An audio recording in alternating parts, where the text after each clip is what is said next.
아침에는요, 진짜 외신을 소개하는 시간을 갖도록 하겠습니다. 박재홍 박사 한번 연결해 보죠. 워싱턴에 있는 박재홍 박사. 네.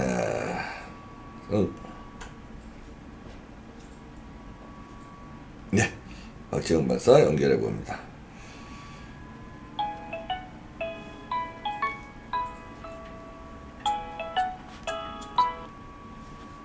네. 박재홍 박사님. 예, 안녕하세요. 박재영입니다. 네, 제 아침 생방 연결됐습니다. 예, 네, 고맙습니다. 예. 네.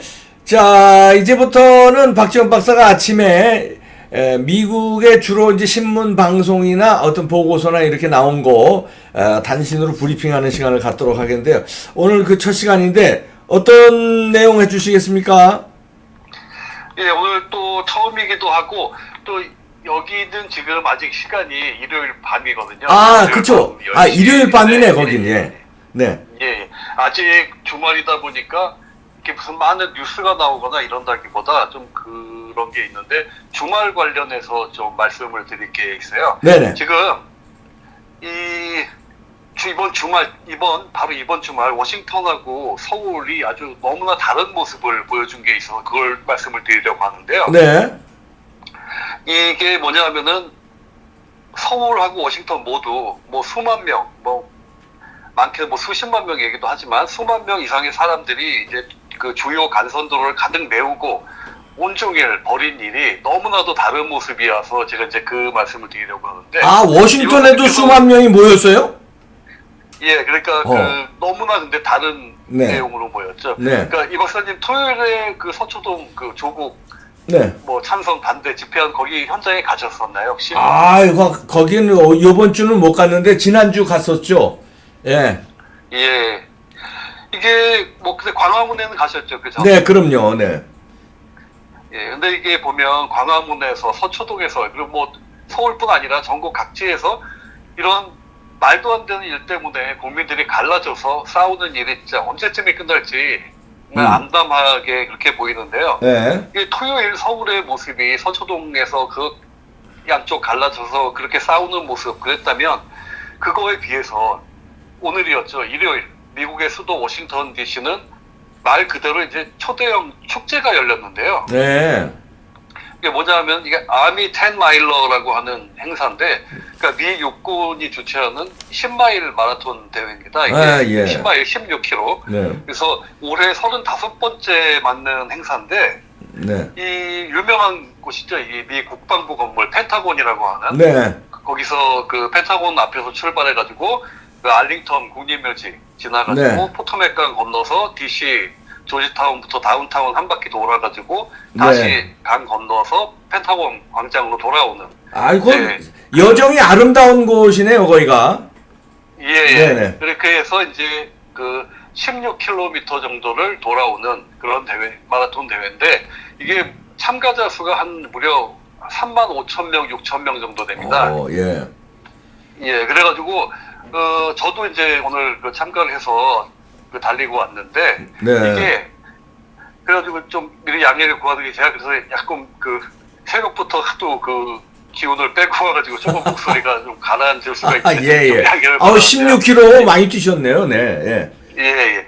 이게 그래서 그 뒷번호인 사람은 스타트 라인 지나가는데 1시간이 걸려요. 출발 총 쏘고서. 아, 그렇겠네요. 사람이 하도 많으니까. 네. 예. 그렇게 해가지고 하는 대회인데, 그리고 이 대회가 오늘 있었고 2주 후에 10월 말에는 해병대 마라톤이 또 아주 큰 행사가 있습니다. 네. 오늘은 이제 미 육군 마라톤이었고 네. 해병대 마라톤이 역시 이제 큰 행사인데 이 미 육군 마라톤하고 해병대 마라톤 이 두 개가 워싱턴 지역을 대표하는 마라톤 대회입니다. 이제 10월에 하는. 네. 이 박사님 잘 아시겠지만 미국 사람들 남녀노소 할 거 없이 달리기를 정말 좋아하고 많이들 하는 거 보셨죠? 네, 강변이나 좀 경치 좋은데 어김없이 많은 사람들 달리죠. 네. 요즘 10월쯤 되면은 저런 대규모 대회 아니어도 동네마다 달려요. 토요일 일요일 아침 일찍 나가면 전부 마라톤 대회 때문에 네. 차선 절반이 없어져 있는 상태인데 네. 그 정도로 많이들 좋아하는 그런 그 운동인데요. 이게 단순히 그냥 달리기 하는 마라톤 대회가 아니라 이게 바로 이름에서 알 수 있는데 이게 미국, 그러니까 미군, 육군, 해병대 이름이 붙어 있죠. 바로 네. 그 군인들을 후원하고 응원하는 그러면서 국민들이 미국이라는 나라에 대한 애국심을 다지는 이제 그런 뜻깊은 행사라는 점인데요. 예. 실제로 이제 참가자들 보면은 참 눈길이 많이 가는 게 그 가족끼리 티셔츠를 맞춰 입고 나왔는데 보면 사진들이 이렇게 박혀 있어요. 그 뭐 자기 동생이나 아들 뭐 어디 파병 가거나 어디에서 전사하거나 한 사람들 사진 새겨가지고 이름 이제 그 뭐 메모리 오브 누구 뭐 해가지고 하기도 하고 아니면 자기 지역 아니면 자기 학교에 그 전사한 그런 사람들 이름 쭉 새겨서 이렇게 같이 옷에 새겨 입고 달리게 하는 사람들이 굉장히 많은데 네. 보면 오늘도 제 앞에서 계속 달리던 어떤 여자분 뒤에 보니까 이렇게 여러 명 이름이 있는데 나이가 20살에 전사한 사람들이 여러 명이 있더라고요. 네. 그러니까 이렇게 어디 뭐 아프간이나 이라크 이런 데 파병 갔던 사람들인데 주로. 예. 근데 그런 모습 보면서 이 박사님 또 미국에 계실 때도 주택가 같은 데서 네. 국경일이 아닌데 1년 내내 이렇게 집에 미국 성적이 걸려 있는 집들 많이 보셨죠? 많이 있죠. 저는 그 유학 시절에 펜타곤 앞에 알링턴 그 동네에서 살았기 때문에 그 동네는 또 유난히 또 미국 성적이들 예, 더하죠. 예, 많이 붙여 있죠. 예. 예, 주로 이제 뭐 흔히 말하는 재향 군인들, 네네. 참전 군인들의 집이 이제 주로 그렇죠. 그렇게도 하는데 이 미국인들 군에 대해서 이 갖는 자부심, 그리고 존중하는 마음들 정말 대단하죠. 네. 그런 뭐 미담 같은 얘기 많지 않습니까? 뭐 공항에서 뭐 미군들이 지나가니까 전부 일어나서 박수를 쳐줬네. 뭐 비행기 탄 군인한테 뭐 1등석 자리를 양보해주는 뭐 이런 모습들이 아주 흔하게 보이고 길에서도 하다못해 군복 입은 사람이 지나가면 막 그 손 들고 쫓아가서 압수하고 고맙다고 이러는 모습 굉장히 많이 볼 수 있어요. 아이 그럼요. 박수 그렇게- 쳐주고 그러죠. 예. 예, 사실 어떻게 보면 당연한 게 이 국가를 위해서 목숨을 걸고 헌신을 하는 사람들이다. 이걸 완전히 인정을 하는 거죠, 미국 사람들은. 예. 그러니까 근데 반대로 한국은 어떻게 무슨 군인이라고 그러면 물론 전에 여러 가지 그런 뭐 군사 정권에 그런 문제가 있었다고 해도 지금도 무슨 이상한 시각으로 보는 게 많지 않습니까? 무슨 군인 하면 무조건 뭐 권위주의적이고 폭력적이고 뭐 마치 뭐 나라에 도움이 안 되는 사람들처럼 보는 그런 좌파들 그런 사람들 많은데 예. 이게 얼마나 다른 점인지 미국은 그 군인들을 저렇게 존중하고 그 고마워하면서 그렇게 생겨난 애국심으로 이 초강대국 미국을 지탱하고 있는 거 아닙니까? 네. 근데 그 이 박사님은 어떻게 생각하시는지 혹시 그 서초동에서 네. 그 대로에서 국민들 갈라져서 막 원수처럼 싸울 때 워싱턴에서는 그 또 그 큰 길을 다 막고 수만 명이 애국심을 다지는 마라톤을 한다는 거 이게 도대체 무슨 생각이 드시나요? 부럽습니다. 그러니까 세계 패권을 미국은 유지하는 거고, 그게 그 애국심이 또 소프트 파워 중에 가장 큰 국력이거든요. 그게 더 부럽습니다. 예. 저도 오늘 그 대회 끝나고 전철 타고 집에 오면서 줄곧 그 생각을 했는데 도대체 대한민국은 왜 이 모양이 된 걸까? 누가 이렇게 만들었나? 이게 참 기분 좋게 마라톤 대회 즐기고 돌아오는 길에 오히려 머릿속이 더 복잡해지는 이제 그런 시간을 보냈는데요. 네. 이게 적어도 대통령이고 또 집권당이라면 국민들이 만약에 자기들끼리 갈라져 싸워도 오히려 그거 말려서 같이 나아가게 해주고 그게 정 어려우면 하다못해 그런 척이라도 해야 되는데 어떻게 된 게 지금 한국 정부는 오히려 자기들이 먼저 나서서 아니면 나서는 정도가 아니라 아예 처음부터 계획하고 작정해가지고 국민들 갈라서 싸움판 만들고 그 덕으로 권력 지키려는 그 생각하는 그게 도대체 왜들 그런지 정말 이해가 가지가 않는다 이렇게 말씀드리고 싶습니다. 네. 예. 네, 아이고 부러운 소식이었네요. 우리도 그런 날이 이제 곧 오겠죠. 좌파 정부가 오래 가겠습니까? 국민들 편가르기 위해서 찢어 발겨놓고 지들 어떻게 속셈을 챙기는 이런 못된 정권은 무너져야 되겠죠. 자, 두 번째 뉴스는 뭡니까? 트럼프에 관련된 걸 전해주시죠. 네. 예, 한국에서도 보도가 됐을 텐데요. 제일 지금 미국에서 큰 이슈가 그거죠. 미국하고 중국 무역 전쟁. 네. 예, 그것 때문에 계속 시끄럽고 뭐 그 세계 경제가 다 그것 때문에 요동을 치는데 트럼프가 이제 선거를 위해서 중국과 소위 스몰 딜을 했다. 빅딜이 아니고 네. 이러면서 좀 비판적인 기사들이 많이 나왔는데요. 이 미국이 중국과 무역 전쟁 과정에서 중국에 대해서 부과하려고 하던 관세를 보류하고 중국은 그 대신 미국 농산물을 대규모로 사주기로 이렇게 합의를 했다는 이제 소식이 전해졌는데 네. 이걸 두고 이 월스트리트 저널은 이번 합의는 중국이 이긴 거다. 중국의 승리다. 이래버리고 이제 파이낸셜 타임스는 트럼프가 재선 성공하기 위해선 무역 전쟁을 어떻게든 좀 심하지 않게 만들어야 되기 때문에 이렇게 한 거다. 네. 그걸 중국은 그걸 너무 잘 알기 때문에 이용한 거다. 이런 식으로 역시 트럼프가 선거 때문에 저렇게 그냥 합의한 거다. 마치 이 선거 재선을 위해서 중국하고 마치 졸속 협상을 했다. 이런 식으로 지금 언론들이 좀 비판적으로 많이 얘기들을 하고 있습니다. 네.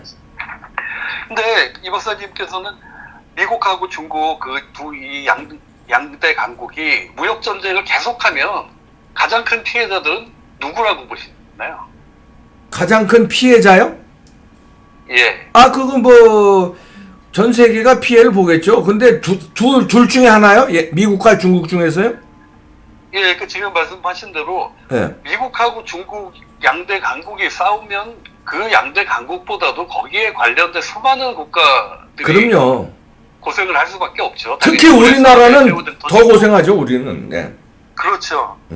그 미국, 중국 국민보다도 오히려 한국 국민 포함한 이제 세계인들이 모두 피해를 보는데 바로 이 당장 이제 미중 무역 전쟁 소식 하나만 전해질 때마다 바로 무슨 뭐 홍콩 주가 지수나 이런 글로벌 경제 지표들이 요동을 치지 않습니까? 예. 바로 그 영향, 특히 한국 환율에도 영향을 주고 그러니까 당연히 그 세계 각국 입장에서는 이 무역 전쟁이 어떻게든 좀 가라앉고 좀 갈등이 좀 진정이 되길 모두 그걸 오히려 미국, 중국 양 당사자들보다 더 바라는 마음이 크다고 할 수가 있는데 네. 이게 언론들의 좀 속성이 그러지 않습니까? 뭐가 있으면 어떻게든 뭘 꼬아서 하나 이렇게 비판을 하려고 막 그런 식으로들 쓰는데 이게 트럼프가 선거 때문에 스몰 딜을 했다 이런 식으로 비판을 하는데 이게 진짜로 한국 입장이나 어디 나라나 빅딜이든 스몰 딜이든 이게 혼란 가라앉히고 어떻게든 뭔가 해결하기를 바라는 게 이게 전 세계의 바람 아니겠습니까? 그렇죠.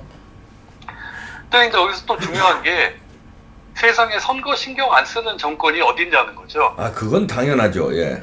예, 이게 정당, 정권, 궁극적인 목적이 선거에 승리해서 정권을 차지하는 거다. 이게 가장 정치의 기본적인 상식 아닙니까? 예. 당연한 것, 그 선거 이겨서 정권 차지하려고 정치하는 사람들한테 너 선거 때문에 뭐 정책하냐? 이건 정말 의미 없는 비판인데요. 네. 근데 여기서 이제 중요한 건 선거를 위한 정책을 어떻게, 어떤 의미, 효과를 내도록 하느냐, 이게 중요한 건데, 네. 그런 면에서 사실 한국 입장에선 트럼프 비판할 때가 아니죠. 네. 문재인 정부 하는 거 보고 있지 않습니까? 네. 대표적으로 내년 총선 핵심 전략으로 얼마 전까지 그 일본과 무역 갈등 부추겨서 반일 선동해가지고 그 난리를 몇 달 쳐서 도대체 한국이 뭘 얻었냐는 거죠. 네. 뭐가 얻은 게 있나요, 한국이 지금? 일본한테? 국익에 도움이 되는 정책으로 선의의 경쟁을 해서 선거에 이겨야 되는데 국익에 해를 끼치면서 어떻게든지 선거만 이기려는 꼼수는 곤란하죠. 지금 우리가 걸어가고 있는 처지고요. 그러니까 더 웃기는 거는 그렇게 혼란만 만들어 놓고도 자기들도 정치적으로 이득을 본 것도 사실 없잖아요. 그러니까 정말 뭐 있는지 모르죠. 일단 편가르기에 성공을 했으니까 확실히 이렇게 나라를 두 동강을 냈으니까 그게 목적이었으면 달성했다고 봐도 되죠. 근데 뭐 그것 때문에 좀 재미를 보려고 그랬는데 이게 조국 사태 터지면서 또 전국이 이상하게 흘러가고 있고 네. 오히려 국가는 더 혼란스러워지고 네. 그렇다고 뭐 일본하고 갈등 이용해서 제대로 뭐 이득 본 것도 없고 네. 그러니까 오히려 국가적으로는 더 엉망이 되고 그렇죠. 그러니까 아주 이제 써먹기 좋은 반일 친일 프레임 만들어가지고 뭐 좀 해보려고 그랬는데 뭐 한 건 아무것도 없이 한마디로 나라만 더 망쳐놓은 거죠. 네.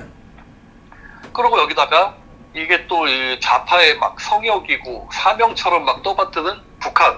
네. 그렇게 북한에 쩔쩔매면서 미국한테 북한 대변인이란 이런 소리까지 들으면서 별 쇼를 다 하고도 지금 어떻게 됐냐는 겁니다. 네. 이게 북한에서는 축구 그 월드컵 예선 그 중계는 물론 현재 취재도 못한다고 그러는데 네. 뭐 그대로 뭐 바뀐 소식 없죠. 네. 그러니까 더 이제 가관인 건 그 중계 관련 협상을 한국이 아닌 일본 에이전트가 북한하고 하고 있다 뭐 이런 얘기를 들었는데 네. 이게 정말 어이가 없는 얘기죠. 일본하고 갈등 만들어서 그렇게 하고 북한한테는 그렇게 살살 기면서 해놓고 정작 이런 축구 중계 문제 하나도 자기들이 해결을 못해서 일본 에이전트가 협상을 하고 있다는 거. 예. 이게 정말 어이없는 일인데 네. 이렇게 통일 다 된 것처럼 그 네. 쇼를 하고 축구 경기 중계도 못하고 취재조차 못해가지고 그 협의를 일본 에이전트가 하고 있다. 이게 진짜 나라가 맞는지 예. 정말 이 박사님한테 묻고 싶습니다. 그러니까요. 참 기가 막힐 노릇입니다. 네. 예. 여보세요? 예. 오늘 일단 얘기 아, 예, 예. 네. 아유, 고맙습니다. 자, 워싱턴 DC에 있는 예. 박재영 박사였습니다. 저 마라톤 예, 끝나고 감사합니다. 저 몸 잘 추스르기 바랍니다. 네. 네, 그렇겠습니다. 예, 감사합니다. 네, 고맙습니다. 예. 아이고. 아까 그 뉴스 참 부럽네요. 미국 아미, 그러니까 육군이 주최하는 마라톤에 그러니까 뭐 참전용사였던 할아버지, 아버지, 내지는 뭐 오빠 이런 사람들의 사진을 가슴팍에 새기고 수만 명이 워싱턴을 달리고 그 애국심 그러면서 축제 분위기로 이렇게 하고 또 곧 이어서는 또 해병대 주최로 그렇게 한다는 거 아닙니까? 우리는 서초동 앞에 그 뭐냐 그거 둘로 나눠져가 서초동 앞에 조국 수호 집회 조국 반대 집회 아유 진짜 부럽습니다. 그게 미국입니다. 아유. 이게 이제 국제 정치예요. 국력을 평가하는 게 있습니다. 국력을 평가하는데 그게 이제 여러 가지 하드 파워가 있고 소프트 파워가 있고 이제 스마트 파워가 있고 그런데 하드 파워라는 건 뭐 영토, 그다음에 뭐 인구, 그다음 국방력, 뭐 경제력 뭐 이런 게 쭉 있거든요. 소프트 파워에는 뭐 과학기술력 뭐 이런 게 쭉 있잖아요. 문화 뭐 이런 것도 있는데 소프트 파워에 또 막강한 게 애국심이에요. 아까 제가 잠깐 얘기했는데 애국심이 강한 나라가 그 나라가 국력이 강한 나라가 됩니다. 미국 애국심은요 대단해요. 그런 면에서 참 그리고 이렇게 찢어 발견하는 지도자도 없고 어떻게 이렇게 찢어 발견하 국민을 그런 면에서 부러운 나라였습니다.